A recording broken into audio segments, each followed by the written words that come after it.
pessoal. Eu sou o Cleandro Estevam Tombini. Eu sou bacharel em Artes Plásticas pela URGS.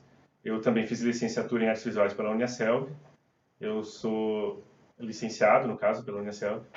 Eu fiz também um bacharelado em Engenharia Florestal pela Universidade Federal de Santa Maria. Além disso, fiz mestrado em Artes Visuais na Universidade Federal de Santa Maria. Atualmente, eu curso o doutorado em Educação na Universidade Federal de Pelotas. A minha linha de pesquisa é formação de professores. Eu atuo, então, em uma escola de Viamão, onde eu leciono artes para turmas do 6º ao 9º ano.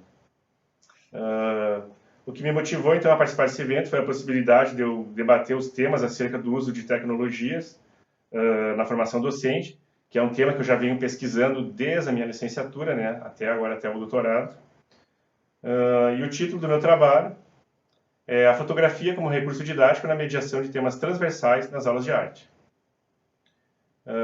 Qual o objetivo do meu trabalho, então? É apresentar uma parcela dos resultados obtidos na pesquisa, que foi realizada para o trabalho de conclusão de curso de licenciatura em Artes Visuais da Uniaselv, que investigou, lá em 2016, o uso da fotografia como um recurso didático nas aulas de arte nos diversos níveis de ensino.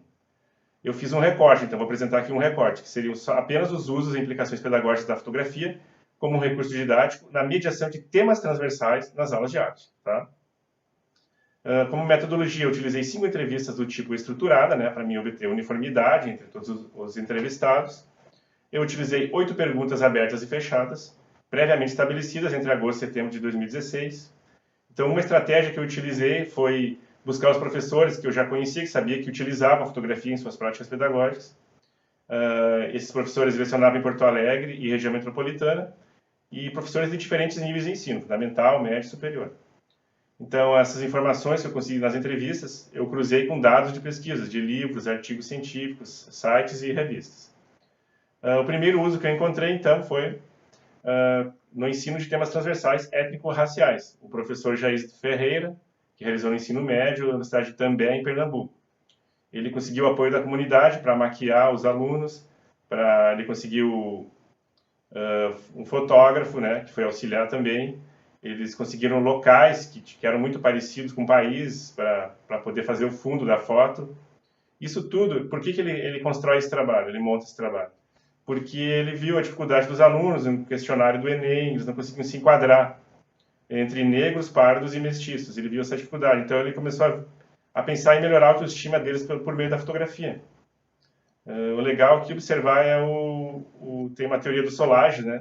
Solage vai dizer, então, que toda fotografia é teatralizante, que ela indica isso foi encenado. Na verdade, ele está meio que indo contra aquela ideia do Barthes, que é um teórico das bases da fotografia, assim, que vai dizer que a fotografia teria um valor de documento. Ele fala do isso foi, né? A teoria dele é o isso foi. Aquilo que a gente vê numa foto vale como um documento porque aquilo aconteceu. Então ele já vai com uma outra ideia, uma ideia de que a gente pode ensinar, construir uma fotografia do início ao fim. Pode ser ela vai mostrar algo que não é na verdade. O segundo uso, então, é com respeito ao ensino de temas transversais do meio ambiente. Foi encontrado no município de Gravataí pela professora Simone, que lecionava as disciplinas de arte e biologia. Foram os próprios alunos que fotografaram um arroio lá, que era muito problemático, um arroio todo poluído. Ali embaixo a gente pode ver fotos também de dejetos jogados ali, garrafas PET. Como eu disse, os próprios alunos fotografaram.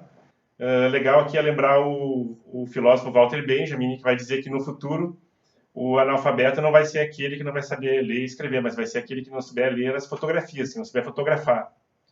A gente vê isso como a foto se disseminou, né? Hoje em dia, principalmente pelos aparelhos de celular. Os estudantes usam muito. Então, ela está utilizando o celular para fazer um trabalho com a turma. É uma turma de 6º ano. Também o que ela faz, ela leva para a sala de aula uma foto do arroio, né, para eles debaterem, e compara com fotos de arroios despoluídos, como, por exemplo, ali a imagem que a gente pode ver à direita, retirada de uma revista. Então, isso gera debates na sala de aula, gera questionamentos. O terceiro que eu encontrei, então, foi em Porto Alegre, da professora Lilian. Ela leciona em 2 escolas municipais, municipais não, estaduais, E aí, ela trata de temas como ética e orientação sexual, filmes e animações com a questão do bullying para a ética, e as fotonovelas que ela utiliza para as questões de gênero. Eles constroem fotonovelas a partir da fotografia. Ela utiliza também a foto no enquadramento das imagens, quando ela vai montar. Ali eu deixo, então, nos resultados de discussão, um quadro síntese para a gente ver, então, número 1, étnico-raciais, foi encontrado uma pesquisa documental no ensino médio. O número 2, o meio ambiente, foi encontrado por meio de entrevista no ensino fundamental. O número 3, ética e orientação sexual, foi encontrado por meio de uma entrevista no ensino fundamental. Então, pelo primeiro, né, quanto às implicações pedagógicas, a fotografia foi capaz de fazer com que diminuíssem as desigualdades e aumentasse a autoestima. Isso no número 1, que são quanto aos temas transversais étnico-raciais. Quanto ao tema transversal do meio ambiente, a fotografia foi capaz de fazer com que o aluno percebesse mais o ambiente ao seu redor. E o 3, quanto ao temas transversais ética e orientação sexual, a fotografia foi capaz de fazer com que melhorasse o diálogo entre todos, entre aluno e professor, principalmente pelo trabalho em grupo, entre os próprios alunos também. Nas considerações finais, então, eu concluí que o objetivo foi atingido e foi possível identificar 3 usos para a fotografia como um recurso didático nas aulas de arte. Quanto ao período da pesquisa, eu concluí que se eu tivesse um tempo maior que um semestre, eu poderia encontrar muito mais usos. Eu sugiro também aos arte-educadores sempre aliar a pesquisa científica, a pesquisa com rigor científico, à criatividade. Assim, a gente pode criar métodos, usos didaticamente mais eficazes no ensino-aprendizagem, nas aulas de arte. E, por fim, pensando na questão da formação, eu quero disponibilizar essas informações para futuros professores da área como um reforço no estímulo ao uso, então, da foto e outras tecnologias em suas práticas de aula. Por fim, eu deixo o meu contato e eu agradeço ao simpósio, então, pela oportunidade de poder dar visibilidade a essa pesquisa. Muito obrigado.